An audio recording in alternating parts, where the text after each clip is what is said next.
Welcome to Brainwaves and Breakthroughs.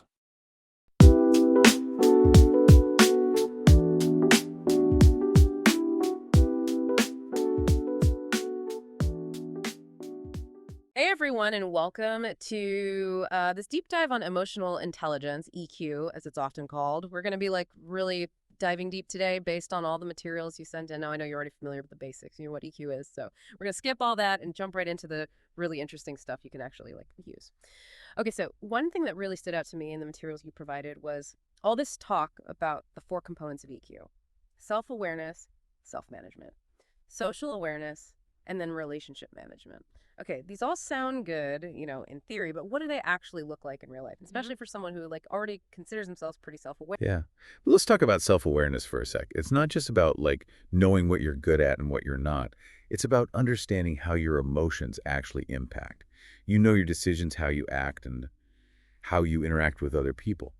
Let's say you're working on a really tough project and you're feeling super stressed. Someone with high self-awareness might notice that they get more irritable, or maybe they withdraw a little bit when they're under pressure. And they might also realize that this behavior could negatively impact their team. Oh, that's interesting. So it's not just about recognizing the emotion itself, but it's understanding how it affects everyone around you. So then how does self-management play into that? Well, self-management is basically using that awareness to control your emotional responses. Hmm. So in that same example, Hmm. someone with good self-management skills Mm-hmm. might notice themselves getting irritable and then decide to take a break, to de-stress, maybe do some deep breathing exercises, Hmm. or even just communicate their feelings to their team in a healthy way. So it's like having a plan to deal with your emotions before they deal with you. Right, exactly. Now, social awareness, that's where it gets really interesting. We always hear about reading facial expressions, but for someone who's already good at that, social awareness goes way deeper. It's more about picking up on those really subtle cues, like body language, tone of voice, even energy shifts in a room.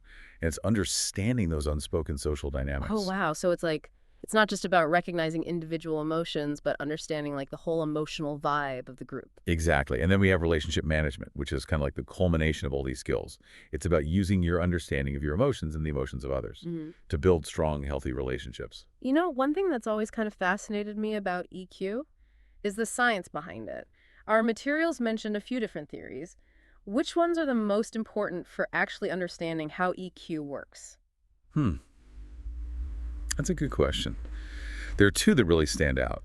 First, you have the Mayer and Solovey four-branch model. It breaks EQ down into four parts: perceiving emotions, using emotions to facilitate thought, understanding emotions, and then managing emotions. Okay, so it's like a framework for how the different parts of EQ all work together. Yeah, and it's a really helpful framework because you can actually see how those skills translate to the real world. And what about the second theory? The second one is attachment theory, which looks at how our childhood experiences, especially our relationships with our parents or caregivers, shape our emotional patterns and attachment styles as adults. So it's basically saying that those early experiences can have a long-lasting impact on how we relate to people. Right, exactly. Wow, it makes you wonder how much of our adult behavior is influenced by that. That's something we can definitely explore further.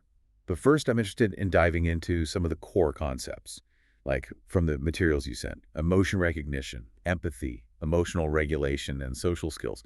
All those are crucial elements of EQ. Yeah, for sure. Okay, well, I'm really intrigued by this whole concept of emotion recognition, especially that thing about people with higher EQ being better at reading subtle facial expressions. Right. So it's not necessarily about micro expressions, although that can play a role. It's more about being attuned to all the nuances of facial expressions, tone of voice, body language. Maybe they'll notice a slight tightening of the lips or a change in posture that signals discomfort, even if the person is saying something totally different. So they're basically seeing through the act, Yeah, exactly. Okay, that's wild. What about empathy? Well, empathy is more than just understanding someone's perspective. It's about connecting with them emotionally, actually feeling what they're feeling. You've probably heard of mirror neurons.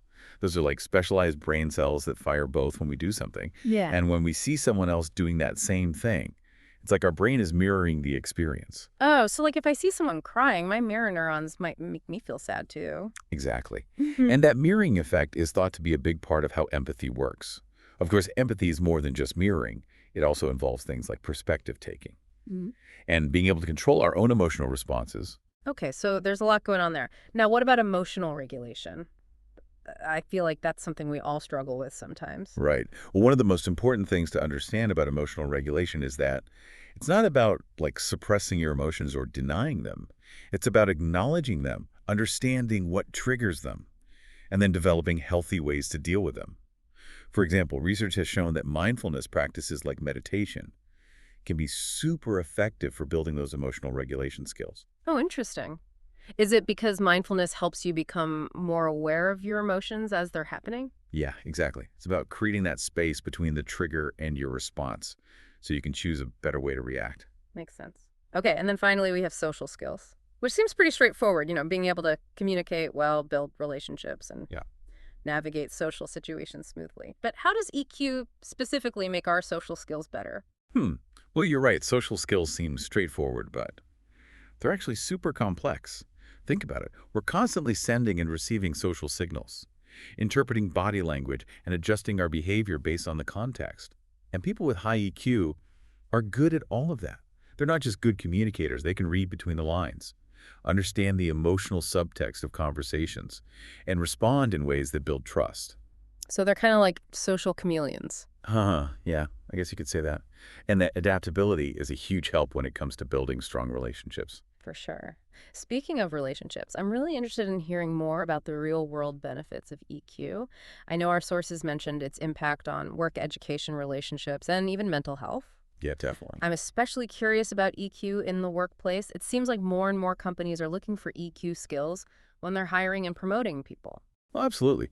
There's this growing understanding that EQ is just as important as IQ, maybe even more important for success in today's world. Leaders with high EQ can inspire and motivate their teams, build trust, and resolve conflicts effectively. Okay, so what are some examples of how that actually shows up at work? Well, let's say a team is working on a really challenging project and everyone's getting stressed out. A leader with high EQ would be able to pick up on that frustration and anxiety, and they would acknowledge those feelings and encourage open communication. They might also be able to reframe the challenge in a way that makes people feel more optimistic. So they're basically creating a more positive and supportive environment where people feel comfortable. Exactly. Okay, so this is all super fascinating, but I'm starting to think I need a crash course in how to improve my own EQ. Luckily, our sources had some practical tips, right? Oh yeah, for sure. We can definitely get into that. But first, I'm curious what's resonating most with you so far. That's a good question. I think, One thing that really stood out to me from all of this is that EQ isn't just about being nice or sensitive. It's about understanding the role that emotions play in everything we do and using that understanding to, do better in life. yeah, I totally agree. And it makes me think, what about when someone uses their EQ for bad? What if they use it to manipulate people? Oh, that's a good point. Yeah. It's definitely possible. Think about those people who are master manipulators. Mm. You know, they can be super charming and empathetic and supportive, but really, they're just using their understanding of emotions to control people. Oh, wow. That's kind of scary. It's like those cult leaders you hear about. But how can you tell the difference between real EQ and someone who's just being manipulative? Well, there are definitely some warning signs. One thing to look out for is consistency. Do their actions match their words? Or do they say one thing and then do something totally different? Yeah, that's true. Actions speak louder than words. What else should we be watching out for? Another red flag is if someone is always using emotions to make you feel guilty or to control you. Do they often play the victim or try to make you responsible for their feelings? Those are tactics that manipulators use a lot. So it's we need to be careful with our empathy, make sure we're not letting people take advantage of us. It's almost like we need to be as smart about emotional intelligence as we are about money, you know? Yeah, I like that analogy. And just like financial literacy, emotional intelligence is a skill you can learn and get better at over time. Okay, good. So it's not like you're born with it or you're not. Right. And that also means that it's important to be open to feedback and to reflect on your own behavior. As we're talking about all this, it's making me realize that EQ isn't just about individuals. It affects how we function as a society, too. Think about politics. Everyone's so divided, and emotions are running super high. Yeah, that's true. We live in a world where emotions can spread really quickly, especially online. It makes you wonder if we're actually getting better at EQ as a society.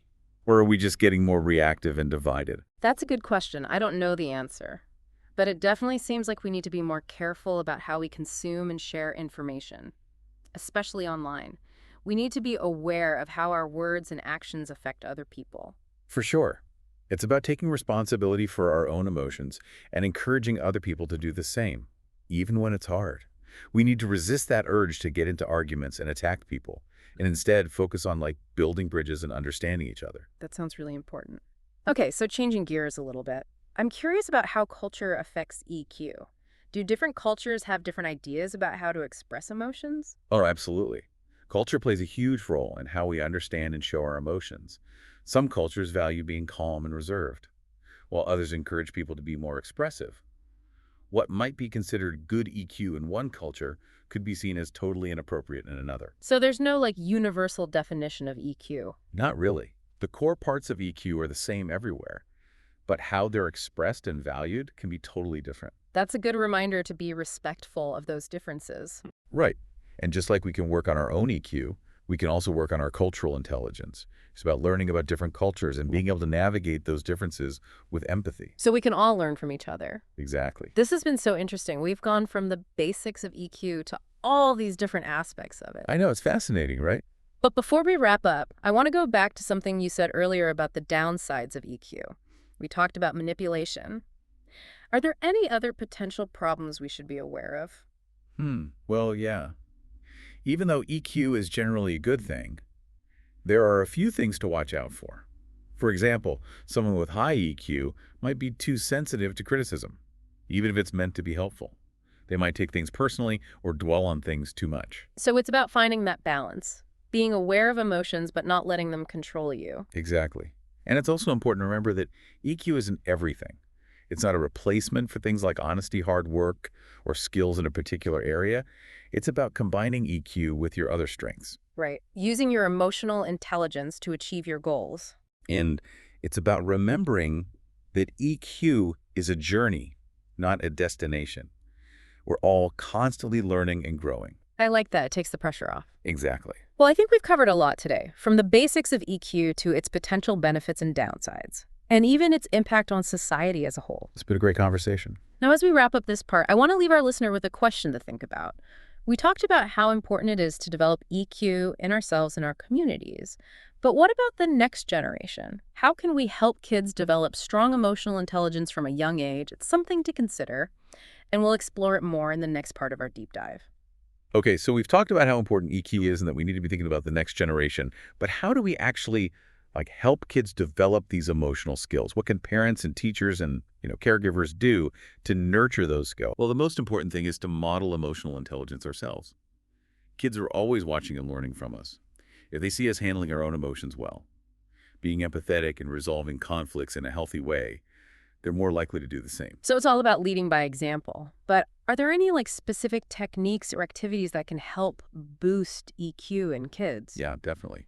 One really simple but powerful practice is emotion labeling. Help kids identify and name their feelings. Instead of saying, "Don't be sad," you could say, "It looks like you're feeling sad. Can you tell me more about what's going on?" This helps them develop self-awareness. Oh, so it's about giving them the words to express themselves. Right. Reading is another great tool. Books are an amazing way to introduce kids to different perspectives and emotional experiences. Choose stories that have diverse characters and explore a range of emotions. Talk about the characters' feelings and motivations. And encourage kids to connect those experiences to their own lives. It helps build empathy and social awareness. It's like bringing those emotions to life. And it reminds me of when I was a kid, my parents would read to me and we'd always stop and talk about the characters, like how they were feeling and why they did what they did. Exactly. And don't forget about play. Encourage imaginative play, role-playing, and games that involve teamwork. These activities give kids a chance to practice social skills, work through conflicts, and learn to regulate their emotions in a fun way. So it sounds like creating a safe and supportive environment is really important. Kids need to know it's okay to feel their feelings. For sure. Validate their emotions, listen without judging, and help them find healthy ways to cope with difficult feelings, like deep breathing, talking it out, doing something creative, or spending time in nature. So it's all about giving them the tools to manage their emotions. Right. So we've talked about modeling, teaching, and creating supportive environments. It seems like those are the key ingredients for nurturing EQ in children. Yeah, and remember, it's not about being perfect. We all mess up sometimes. The important thing is to learn from those experiences. Apologize when we need to, and show kids how to make things right. So we're teaching them resilience and how to grow from their mistakes. Exactly. And as they learn these skills, they'll be better equipped to handle whatever life throws at them. They'll be more empathetic friends, better communicators, and more resilient individuals. And hopefully they'll use those skills to make the world a better place. Yeah, I hope so. Well, this deep dive has been amazing. We've covered so much, from the science of EQ to its real-world benefits, and even how to nurture it in the next generation. It's been a really insightful conversation. I hope you feel like you have a better understanding of your own emotions now, and that you can use that knowledge to create positive change in your life. Remember, EQ is a journey, not a destination. So be patient with yourself and keep learning. Thanks for joining us on this deep dive, and we'll see you next time.